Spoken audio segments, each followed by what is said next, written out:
Welcome to the open house of history, to those here for the first time and to those returning. The open house of history is a community-centered space with the goal of building empathy and connection, which, right, basically sounds like every other community space nowadays. But we are doing it through history, particularly through an emotional engagement with the past. So why history? What is history? History is not just what happened before. The word history means inquiry, the looking into, the looking again. History is a method rather than a subject. More than just the people or events you're looking at, it's a way of looking. Ultimately, as a historian, I'm interested in what is already here to be found, meeting the people already here in the past, and reactivating our world today through that discovery in the space that we share with them. Those people are more diverse than you could possibly imagine. I honestly don't think we need to look forward to await the innovative or even the new. By looking back, under, within, we enter what I call the fieldscape of time, and history, as a way of looking, becomes the only common ground there is. In the open house of history, we accomplish this in several ways, such as by asking the community to begin mapping its living history on the first floor, attuning us to the emotional and felt geography of place. Another way is through evocations of community spirit, such as my talk today about Harriet Haskell, a pioneer in women's education who, born in 1835, grew up right across the street from where we sit, just outside these windows, in what is now known as the Haywood Gallery. Haskell became principal of an all-girls school, Monticello Seminary in Illinois, for 39 years. I'll explore today not only how she connects to Waldoboro's history, but also her importance to the broader history of same-sex loving women in American social movements at large. Through Haskell's history, her own way of looking, we might also think differently about sexuality, not simply as identity, but as emotional sensibility. Haskell helped build women's colleges, what were then called female seminaries. Not because women needed to be separate from men, but because women were just as intellectual and so needed spaces where their minds could grow freely, unencumbered by patriarchal expectations of proper sex roles. Same-sex institutions have often been havens for same-sex behavior, but that is not my focus today. What I want us to consider is how these institutions, though largely filled with straight students, were built, shaped, and elevated by same-sex desiring people.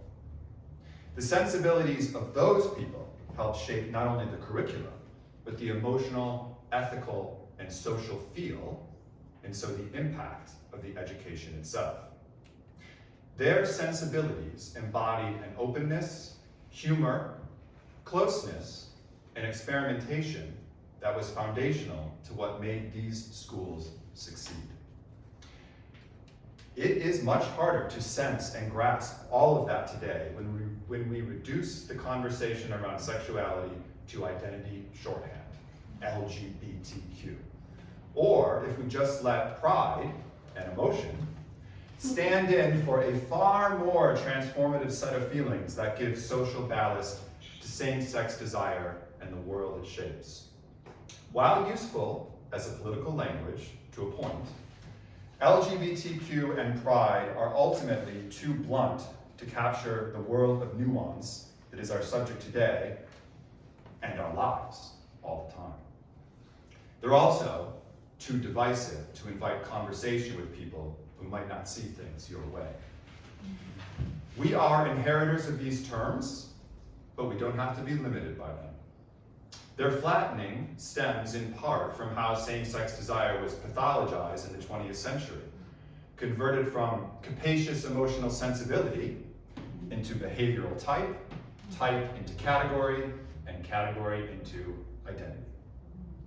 It's worth noting that Jasper Stahl, Waldoboro's major historian in the 20th century, barely mentions Haskell, though he does call her, along with Maud Clark Gay, who is a Maine state representative, senator, and author, quote, clearly one of the two greatest women in Waldoboro history. Although his absence of speaking about her in greater length may reflect Stahl's own complicated relationship to his sexuality, as well as Haskell living her later life in Illinois.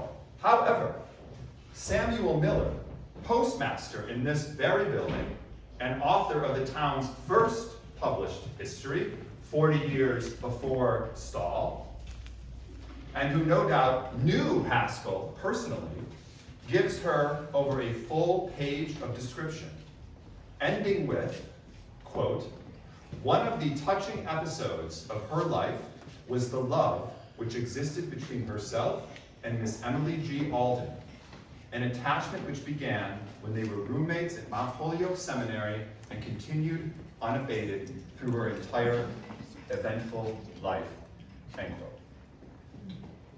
They were in a relationship, everyone knew it, and it's notably included in Waldoboro's first major town history. The love between them, the attachment which began. What is love? What is such an attachment? How do we talk about it, know it, feel it? What counts as evidence? Most everything I know of Harriet Haskell comes from the short biography that her lifelong partner, Emily Alden, wrote. They lived together for 55 years. Alden's biography is, quote, dedicated to those who loved her much and long by one who loved her more and longer. Note the distinction. What does it mean to love more and longer? We would call it a romantic relationship, but even that is shorthand for something much harder to grasp. Alden describes writing the biography as, quote, a freehand sketch of one so electrically alive that it seemed impossible for death to claim her. Not written after the manner of men, statuesque, but after the manner of women, arabesque and diviner. The actual book itself, quote, dipped in the chrism of lifelong tenderness, end quote. I will note when I am quoting her, as reading words themselves, whether in letters, stories, or other testimonials, are also, here in the Open House of History, a way into the fieldscape of time. Just as happens in a library, as which this building once served for the community. For Alden's words here are more than praise. Her distinctions of life and death, man and woman, are evidence of, at least, a shared emotional world. And what more could there be? They're also evidence of the difficulty of capturing that world. An emotional world that shapes Monticello Seminary for Girls in Godfrey, Illinois, and every student who passed through it. For me, having gone to an all-boys Jesuit Christian high school, it's not the test answers you remember. It's how the school made you feel. And here, history demands more than a way of looking. It demands a way of listening. For these feelings and emotions are not always legible on the surface. They flow at much more foundational levels. As a teenager, Haskell already blurred gendered expectations, the shorthand of her day for queer. Alden writes, quote, to which of the of coeducation did she belong? So subtle to plan, so swift to execute. Was she masculine, feminine, or compound? So sure to offend, but as ready to atone. Was she saint or sinner or of lead? End quote. This isn't about classification. It's about sensibility, spirit, structures of feeling. Alden writes, quote, the private charm of her home school life can no more be spread upon paper than the odor of field strawberries or the incense of lilies, end quote. So if you can't hear them, you can smell them. Haskell, quote, was not, in the usually accepted sense, a public woman, end quote. Meaning the evidence of her record was not simply a series of public actions, but also meaning that her femininity was not written for patriarchal expectations of public womanhood. Growing up in Waldoboro, she could send a ball like a boy, climb the mainmast of a ship in progress, never owned a thimble nor mothered dolls overmuch, and wept profusely at the thought of dressing up as a lady. What are you sensing? She wasn't simply a tomboy or oddity. She was, quote, the in italics, child of her home village. Quote, the little Democrat of the playground. And later at school, quote, the mascot of her village street. We will definitely see that her attitude, made of mixed gender traits, foreshadowed her capacity to become a visionary leader. This was also the exact time that Waldoboro was becoming a shipbuilding powerhouse. Her father, Bella Haskell, was a shipbuilding financier.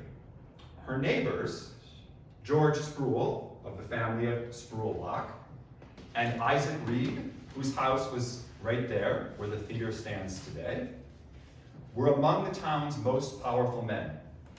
They worked with her father, conducted business in her house, and defined the block around us. Just use your eyes. They're the knowns, the writers of much of the story we tell of this time. But before you think that they were simply dominating all other voices, consider how little Harriet Haskell absorbed the authority that she heard around her while developing her own sense of entitlement and wit. Once in Boston, young Harriet saw some illustrated cards, quote, entered the emporium boldly and coolly ordered a pack, then left calling over her shoulder, charge to father! These men were the dons of the town. Few challenged them. So when Alden writes that Harriet, quote, led by some sort of divine right, never disputed because she led so well, end quote, I hear how she carved her resistance from inside the structure of male power around her. Quote, a negative roused her to action like a war cry. Owning up to one incident as a child, she asserted, I did it with my little hatchet. I killed Cock Robin, and what are you going to do about it? She was, quote, her own army with banners, end quote. And yet she wasn't just defiant. She was performative, ironic, and playful. Her gender performativity was an engagement not only with how she felt about herself, but even more so how she sensed the gendered roles around her. She once greeted a feared headmaster with a breezy, good morning, doctor, as though he were a hail fellow well met at a tennis match. She became an equal to her teachers in feeling. A professor of botany called her his boon companion in collecting specimens. She didn't reject rules, she reimagined and re-embodied them. Quote, no regulation behavior was her accepted code, yet she was by no means a coarse hoyden of misrule, end quote. Her spirit was sportive, not anarchic. She, quote, slipped from under in erratic achievement that charmed her teachers. Even the strictest disciplinarians were forced to smile when she appeared a criminal at the bar and pleaded guilty with bewitching drollery. She got away with things because of her performative awareness, able to find the higher criticism or insight, hear the humor, really, in any situation. This is a queer sensibility, and one recognizable to many who have felt a feeling of possibility in same-sex spaces. My all-boys Jesuit Christian high school had that same wild energy. Ideas mixed with joy, mischief, and affection. It was very pleasurable. The straight boys were mystified and enthralled just as much as I was. That's the mix that Haskell had. Her, quote, volatile spirits bubbled to the wellhead every hour. She was keen to see, quick to feel, sure to ask both the first and last question. End quote. No town could contain her, but the stage could. Her parents forbade her from attending the circus when it came to Waldoboro. So she stole fans from relatives' pews at the Congregational Church, where A.D. Gray High School once stood, sold them with the help of boys, always her loyal companions and allies, and got in. Back home across the street, the hay in the barn became her first theater. Okay, thank you. She starred and staged, quote, her more important roles being set by the vicissitudes of her daily life, end quote. She would one day dramatize her Waldoboro childhood for her students at Monticello, including the famous story of being rescued there from a fire as an infant by her father. Every Monticello girl knew the tale, told from various family members' points of view, and retold by Haskell in every dramatic mode: tragedy, comedy, epic, lyric, fable, and real life. Now, I think it's important to pause here to note that during her teenage and young adult years, one of the most famous people in the world, no exaggeration, was an out lesbian stage actress in very public relationships written about in the newspapers. Her name, of course, was Charlotte Cushman, and she was a superstar, adored by men and women. Her most famous role on the American stage? Romeo. But you know, because there weren't any young men available to act. The male drag performance of Haskell's that I want to draw attention to came in 1855 while at Holyoke, when she staged an Independence Day pageant on campus. After singing America and the Star-Spangled Banner with an orchestra of mouth harps and combs, Haskell appeared dressed as an elderly Revolutionary War soldier.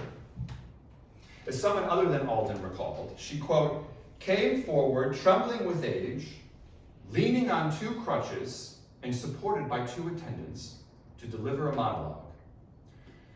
Washington lived then, Adams lived then, Franklin lived then, and so did I. I was in all the important battles of the war, and if it hadn't been for a mosquito that flew between me and the cannon's mouth, I shouldn't be here today. Tongue-in-cheek as it was, this wasn't merely parody for I Hear Someone Else in Her Mind. Conrad Heyer, Waldoboro's own very public, very proud Revolutionary War veteran and storied spinner of tall tales, who claimed to have stood beside Washington at pivotal moments. Haskell surely absorbed something of his legacy, the sense of public performance in service of civic memory, and also his own long service to the local community here. Her impersonation was imbued with what Alden called her, quote, constant alacrity in enhancing what seemed to her the general good, which won for her hosts of genial admirers, end quote. But she wasn't just commemorating service, there was also protest. Now what do I see?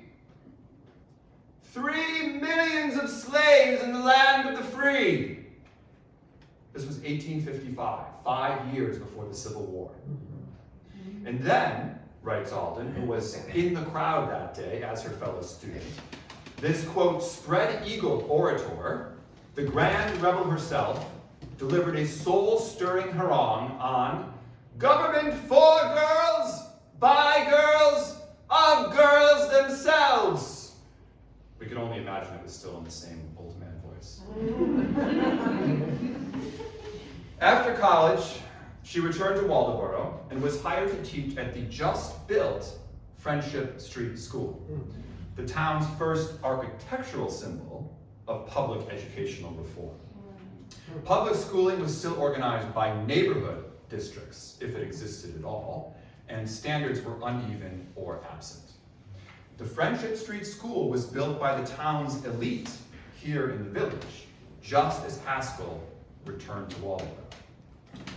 Historian Jasper Saul sees this period as a dark age of education in Waldoboro, not because of ignorance purely, but due to resentment and power dynamics shaped by class, ethnicity, and religious division. But at Friendship Street School, Haskell taught, quote, big boys navigation by studying ahead each night. She drew them away from profanity and coarse behavior, creating intellectual and emotional atmospheres they had never known. Alden writes, quote, she became a sort of queen goddess in their daily walk and conversation.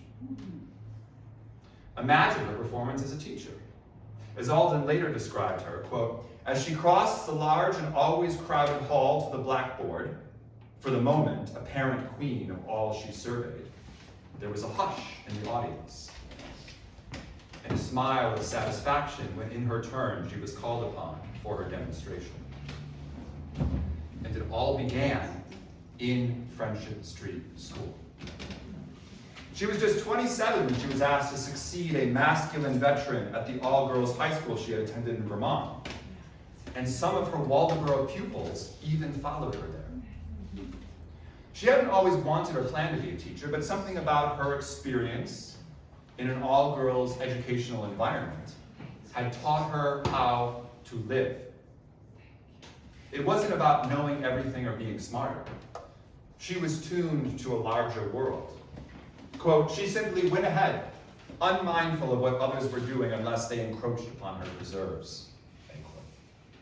Her presence, or as Alden says, her unconscious self-revelation was a better educator than the compendiums of schools. As the head of an all-girls school, she fully embodied her queer sensibility as method, where behavior wasn't explicitly policed, but rather modeled. Quote, the girls were persuaded to refinement by her own freedom of manner and sweet reasonableness of requirement. End quote. She was the same person in public and private. No hypocrisy, no mask. She was so much the woman in how she primarily loved and was concerned about women. As Alden writes, quote, higher even than curriculums for men were her formulas for those who were to be mothers of men. The power behind and beneath every scheme that has rocked the world, every beneficence that has tended toward its salvation. End quote.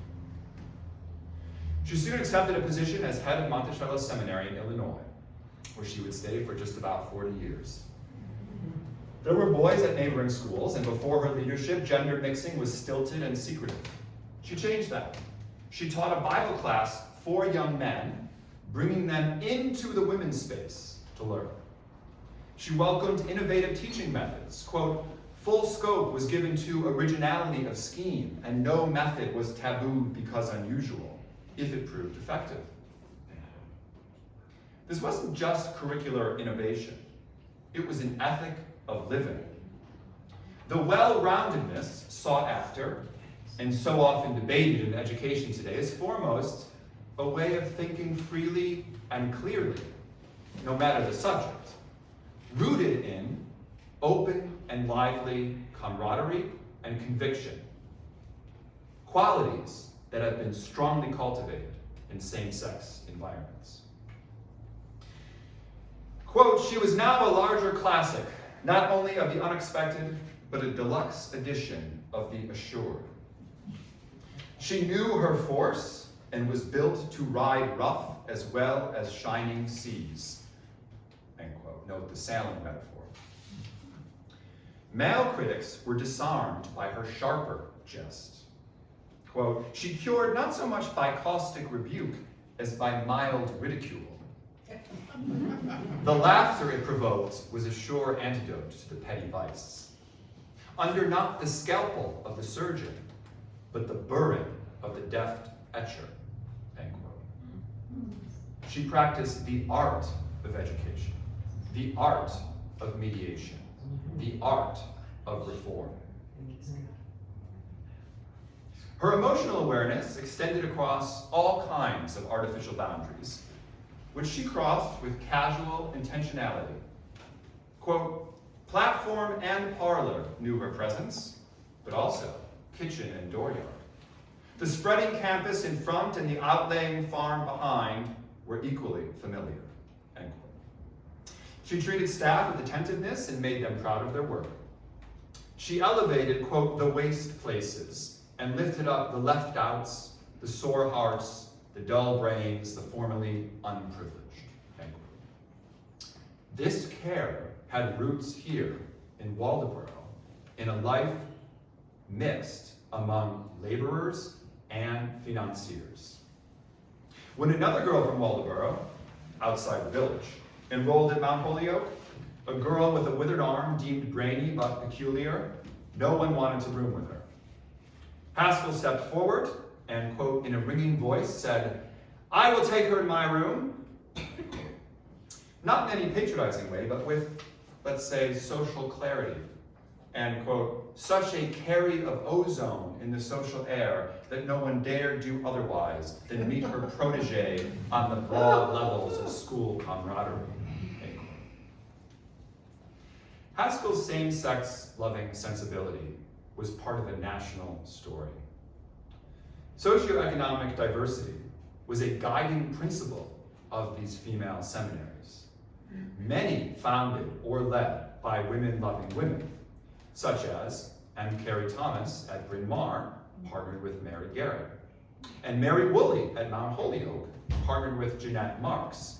Woolley was president when Haskell was given an honorary doctorate from that school. Their sexual spirit was also shaping the broader mixed-gender social field. At the time Haskell took over Monticello, the settlement house movement was getting underway. Settlement houses were spaces for collective life outside the family, for education, art, exercise, care, and social reform in working-class neighborhoods that brought together people of multiple classes to share skills, knowledge, and camaraderie. The first and most famous, Hull House in Chicago, started by Jane Addams and her partner, Ellen Gates Starr. This lineage includes many, many more, such as Lillian Wald and her partner, Mary Brewster, who founded the Henry Street Settlement in New York and coined the term public health nurse. Their work in community health and the social and educational work of all of these women-loving women laid the foundation for the New Deal federal programs and laws supporting working and unemployed people, also women and children. The center of that lesbian circle was Eleanor Roosevelt, who advised her husband to hire Frances Perkins, first female Secretary of Labor, who was in long-term relationships with women during her time in Washington and her national influence. Perkins, of course, summered in the next town over. Her house is now a national monument. In some ways, simply being a woman untied to a man, being on your own and cultivating your own talents and skills, was a model of empowerment for all women in a new age of exploration and opportunity. It was also a way to protect women from violent men, especially when intoxicated. And that's what drove the temperance movement and eventually prohibition. Yet, these leaders were not simply women. They were women with women. Frances Willard was not only the president of the Women's Christian Temperance Union, her secretary was her long-term partner, Anna Gordon, who later herself became president of the Women's Christian Temperance Union. These were highly visible public couples in a world otherwise filled with female-male parents. That alone was a powerful sign of the central place of same-sex love in the world, from education and social reform to Christianity. We should name and recall them again, as Waldoboro's first historian did too. If not, their sign disappears. It's harder to hear how they orchestrated the sounds of the social world, how to hear them. And the historical narrative of silence and victimhood shrouds the true past. Please, these couples' high visibility was most importantly a sign of immense social power and influence, a foundational part of a larger American story of achievement and national pride that we need to rehear and refeel. Hopefully today, through Haskell, you have only just begun to feel how same-sex love has been foundational to what it meant to be a world-changing female educator and reformer, an activist of the social collective. It's not quite about the sexual acts women may or may not have participated in, because, as some part of you already knows, sexuality is not simply about who you sleep with. It's about how you live your life in relation to what you think a man or a woman wants that you want as well or don't want. That is how you emotionally relate to being a man or woman. The emotional world of these women-loving women and the qualities they induced in each other laid the foundation of the emotional and intellectual architecture of the public good. It didn't and won't take the form of female-male relationships in the same way. So it's not accurate to say love is love is love, that every relationship of romantic love, gay and straight, holds the same relational dynamics. They do not. Haskell lived these differences out, and their coordinates were first mapped here, in Waldoboro's yards and shipyards, classrooms and churches, the streets and the homes that surround us. Renewed emotional encounters with place through historical inquiry and creative energy is another primary way we enter the fieldscape of time at the open house of history. Recall the image of Haskell traversing the front yard and dooryard of Monticello campus and how it expressed her working across classes, social roles, and identities? Well, that's also the actual terrain of a connected farmhouse structure here in Waldoboro. There are many other moments in her life where, if you pause the frame, you see the outline of Waldoboro supporting it. A year before Hull House opened in Chicago, Monticello Seminary burned to the ground. Haskell quickly supervised the rebuilding, no doubt, like many a supervising shipbuilder she witnessed down at the docks here. Quote, "She knew by heart as well as head the lay of every beam, the span of every arch, the lift of every column. Midnights were her working hours." The building we sit in today was also built after half of Waldoboro burned in 1854.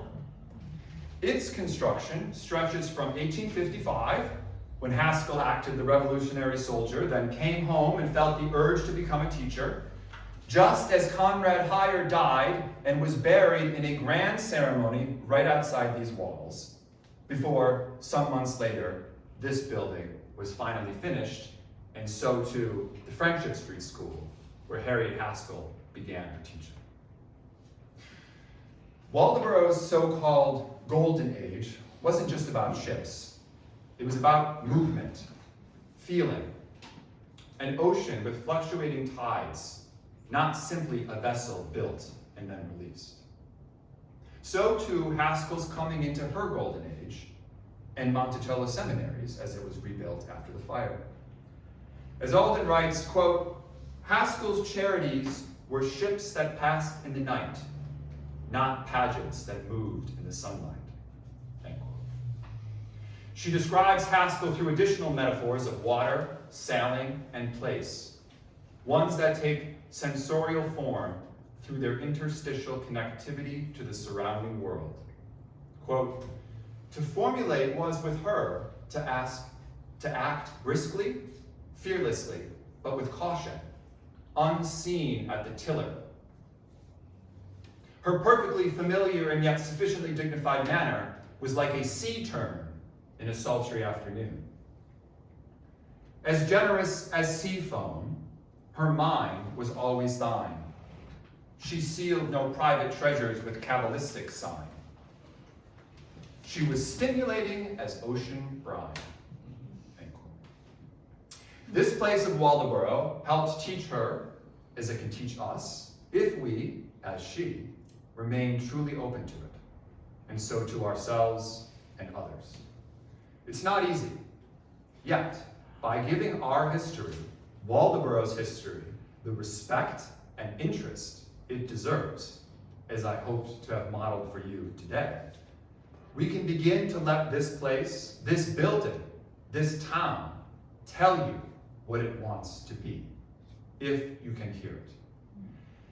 The historian in me knows that this is no place needing to be reinvented for you, that this place does not need new people to revive it, that you, me, we, including those not here and those you may think are not like you, we all already belong.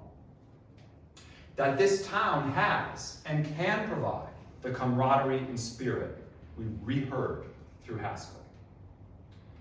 You might miss that if you listen merely to the loudest or the most public nowadays, or default to those positions yourself. The Haskell residence is now known as the Governor's Mansion, as you know, 2 men who had been Maine governors lived there after their terms. And Waldoboro loved those men much and long, but there is something here more and longer, as Alden might say. What out of that, this building or any place like the town itself can become, we must listen for. Back to my opening and the difficulty and yet absolute necessity of capturing the dimensions of our feelings and emotions.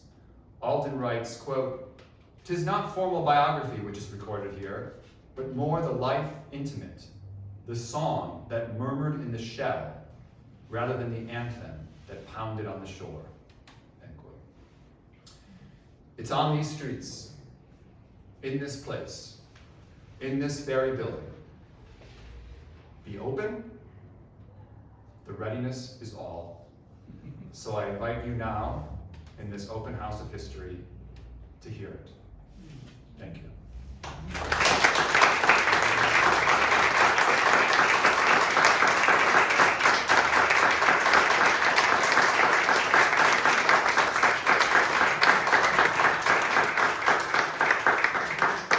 So we can have a discussion, take questions, hear responses. Anyone has anything to share or ask, please, you're welcome. Yes? Was the friendship school co-ed or was it all boys when it started? It would have been co-ed, as all neighborhood district schools or what are called one-room schoolhouses were. And Yes. how went up to what grade? You know? I would say there's really no grade levels below going off to high school. Oh, high school, okay. So probably younger than high school, what we would call high school years now. Middle school. Yes, yes, So she was teaching both there, okay. yes. Yes, because some of them followed her to the all-girls school that she then became head of. But we know she was also teaching boys because that's referenced by Alden.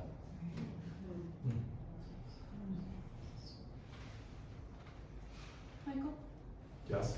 is Alden the roommate that you mentioned with the other guy? No, or I would presume no, because I think she would have identified herself and she speaks in the third person about that. Interesting, possibility, but all we know is that they met each other as fellow students at Holyoke. Yes?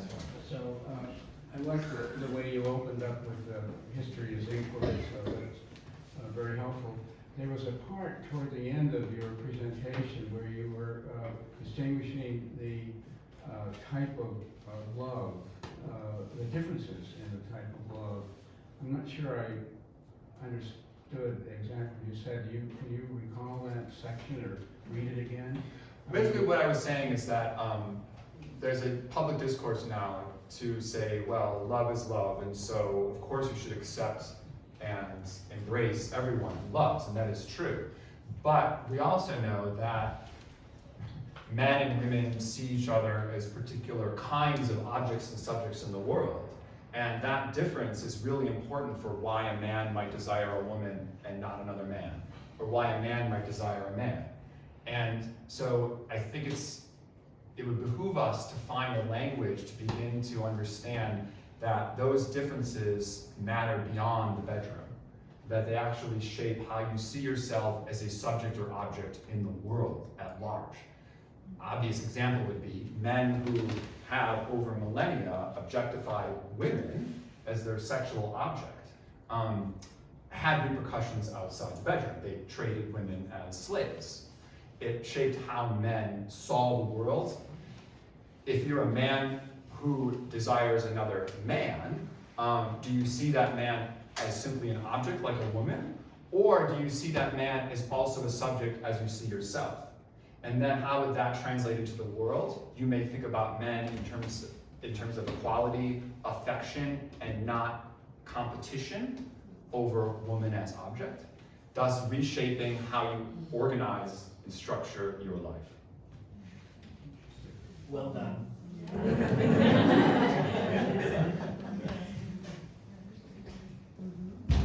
Yes? I don't want to draw away from the substance of what we're talking about here, but it strikes me that it would be a real shame if the people in this room are the only ones that ever hear what you just presented. And what are the plans for making this and other exercises like this available to the larger community? Well, I was filming this, so I'm going to upload it onto YouTube. But you're also reading, I mean. Yes, I wrote and I'm reading the lecture, so we could think about distributing it in other ways as well. Yeah. Thank you. A But lot of us like to read. thank you for saying that, but I agree with you that actually the most important thing is that more and more people, not just hear this, but have access to other ways of thinking about the world. Yeah. Thanks. Yes? What do you say to people who say, oh, you're just going back and making up these stories about relationships? I was once at a talk for Rachel Carson, and I asked a question about her long-term friend that she wrote letters to, and like the whole audience, like the speaker like turned on me, the whole audience attacked me almost, and I was like, oh, because I had read it somewhere, and you know, do you ever come across that? Because you know, like you said, it's really interesting. Like that famous theater person, her relationship was very out in the open, and it was you can document it. But how do you deal with people who say, well, you're making that up? Well, most relationships, thus most straight relationships, are actually not sexually documented. So we should presume that most straight couples are not in a sexual relationship and are not having sex. Unless they can point me to evidence of that. Having children, exactly. But we also know that it's sometimes very difficult to tie a child to a particular set of parents, especially a father. Much easier to tie to a mother. But I would also say that I would begin to ask and wonder what is in behind the response of trying to negate the inquiry itself. So that's the interesting question. Is like, what is it doing for you to silence me in this moment? I am happy to have the conversation about, as I sort of introduced here very briefly, what is evidence? What counts as evidence? But then you have to ask, well, what is love? What counts as love? There are many, many ways that scholars, including myself, have developed ways of capturing the emotional side of things through our intuition at one level, and then contextualizing, in regards to other relationships, what is said elsewhere, what isn't said elsewhere.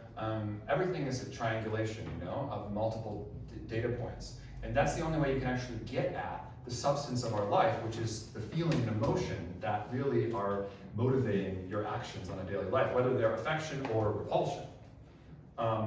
And lastly, I would say, my gosh, if you were to just read, say, the letters I was working with between two Civil War soldiers and the love they shared, I don't need to say anything else, but the words themselves, when you read them, are undeniable that there is intense affection going on.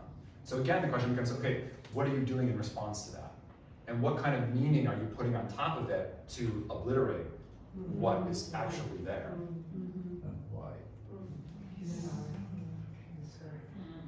Yes. As someone who's not from Waldoboro, I really appreciated hearing the history and the emotional history that you created. I thought that was really brilliant. And what I also loved was the way you portrayed Haskell and how she was shaped by Waldoboro.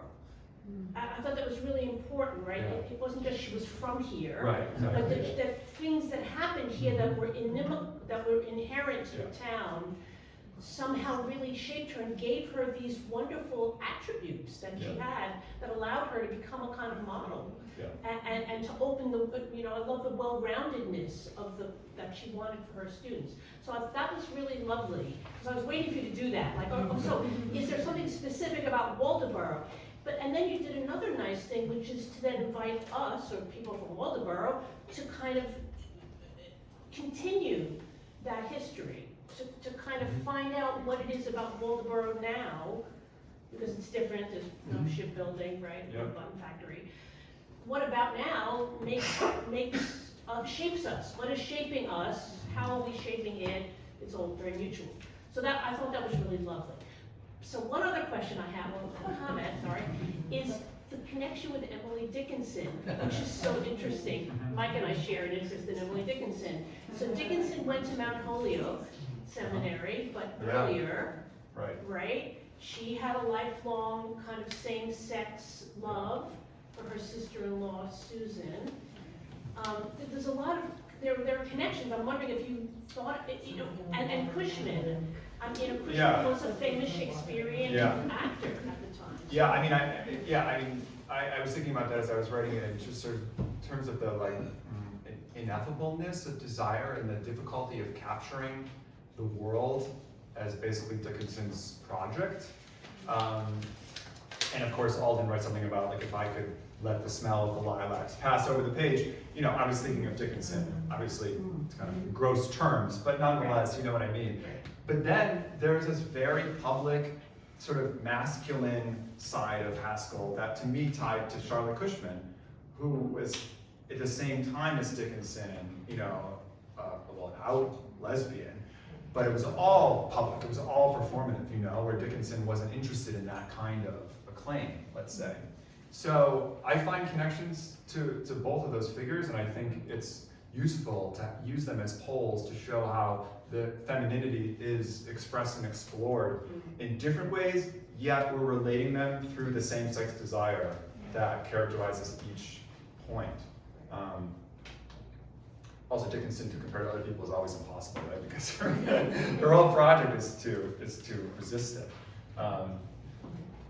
Yes? Yeah, following on Ivan's comment, it seemed to me one thing that we might talk about continuing this in the community, which is what the charge is from your talk, is that perhaps the profiling of her as a young woman shaped by this town should be shared in some way in the school curriculum. That it would be a really nice thing for teachers to hear you. They can hear the whole thing, so to speak, but they can sort of determine what works curricularly with their age-appropriate classes. But here's a young girl who grew up in this town. Let me tell you her story and how she lived here, and give flesh and bone to a person who lived here and what she did. And I think that would be a lovely way for those kids to say, hey, I can do that too, and identify with her in a very tactile, everyday sort of way. Exactly, and I would add two things. One is that that we need to find ways to instill a sense of purpose at home. That you don't need to go to a school or college to feel that sense of purpose in life. And so how do we reactivate the camaraderie, the feeling of a town to instill that purpose? I think telling these stories or adding these experiences and feelings to the mix does that precisely. And the second thing I would add is, I'm happy to put through any historical figure through this treatment, men included, so it's not simply about adding the silence, it's actually about looking at everyone in a new way, in an emotional way. So I think it would be great to do a history of Isaac Reed, who ruled the town for most of the 19th century, emotionally speaking. What was going on? I mean, he had a brother who was anti-slavery, and Isaac Reed supported the Democratic Party in town, which was pro-slavery at the time. And I believe he referred to his brother as a member of the anti-custom house party. So there's all these layers within families, within the town, that complicate any kind of strict understanding of who these people are and what they believe. So I think that we need to do this with our history as a whole. Yeah, Tom? I'm so glad you brought up Charlotte Cushman, because playing Romeo. Imagine the electricity that goes up and down your spine when you hear this woman say, "Deny thy father and refuse thy name." Yeah. I mean, it brings a whole new range of possibilities. People object to what I call creative gender casting in theater these days, but the energy of emotion and meaning that comes from these moments. But here's my question: did Harriet ever see Cushman act? I don't know. I don't. There's no mention of it. Seems unlikely. I don't know. She would have read, perhaps, about performances. Oh, of course. Okay. Oh yeah. There's no doubt about it. I There's no doubt about it. I mean, this woman, Charlotte Cushman, she was world famous. I mean, you don't understand. How can anybody develop a kind of a wry attitude in his life? Yeah. I was suggesting that maybe, she would have seen or heard. I think it's a willing, conjecture. Yes. Do you have any sense, or did you come across anything that would suggest that being a child of enormous privilege and high stature families in this town contributed to her qualities of leadership and making her own rules?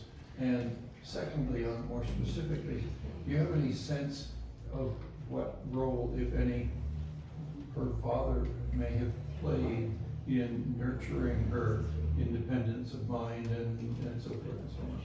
Yeah, so what I said in terms of her absorbing the clear authority, strong authority figures around her, this is about as much as I could gather. Mm-hmm. And I think that was a safe assumption. So to know anything more, we would need more records from the father, which may exist. There are so many letters that are kept within families in this town that holds the future curriculum of the school to instill further pride in the town. And I think people are resistant for any number of reasons, but I would say the opportunities are so immense. We can again write this kind of history for all these figures, including her father. I'm sure there's documents that will allow us to answer those questions. All I would end with in that is that her father moved to Illinois and was taken care of by her daughter as he died. Was the mother not around? No, I think maybe she had died already. Yeah. So there were a few references to the fondness between father and daughter. Thank you. Yeah. Yes, Carolyn. Every time, all the time you were talking about her, I was picturing her right here, and then you'd say Illinois. So about how much of her life was spent there, she's really considered a Waldoboro person, not an Illinois. Well, Illinois might beg to differ. I don't know. Illinois cares. That's a good question. roughly? 1835, she's born in 1835, and by the mid-60s, she's working elsewhere. Okay, but that's a long time. So that's childhood and teenage years with a few years at high school. Yeah, And then back here for the eve of the Civil War. The Civil War begins, and then she's hired away to another girls' school, and then to Illinois, where she lives until she dies. oh, okay. Yes, June. I have always hated history. I have never understood why we memorize dates, who won, who lost, how many died, who got this, who got that. We never learn from it, clearly. Yes. And so I'm particularly grateful for a different frame that you're offering today.